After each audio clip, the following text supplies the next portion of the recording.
చరిత్ర తెలుసుకుందాం.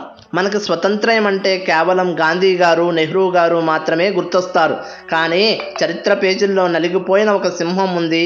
ఆయనే దుగ్గిరాల గోపాలకృష్ణయ్య. బ్రిటిష్ వాడు వచ్చి మీ ఊరిని మున్సిపాలిటీ చేస్తాం, పన్నులు కట్టండి అన్నాడు. అందరూ తల వంచారు. కానీ ఈయన ఒక్కడే ఎదురు నిలబడ్డాడు. మా ఊరు మాది, మీ పన్నులేంట్రా అని గర్జించాడు. ఒక్క పిలుపు, కేవలం ఒక్క పిలుపుతో చీరాల పేరాల ఊర్లన్నీ ఖాళీ చేయించేశాడు.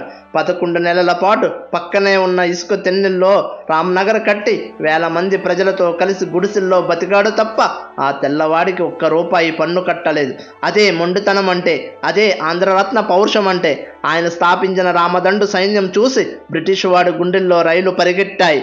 అప్పట్లో గాంధీ గారే ఆశ్చర్యపోయి, నువ్వు నాకంటే మొండివాడివి సామి అన్నారు. ఇలాంటి వీరుల గురించి మన వాట్సాప్ స్టేటస్లుండవు. ఈ వీడియోని కనీసం 10 మందికైనా షేర్ చేసి మన తెలుగువాడి దమ్మేంటో చూపించండి. క్రింద కామెంట్స్ లో జై ఆంధ్రరత్న అని టైప్ చేయండి. చూద్దాం ఎంతమందికి ఆ పౌరుషం ఉందో.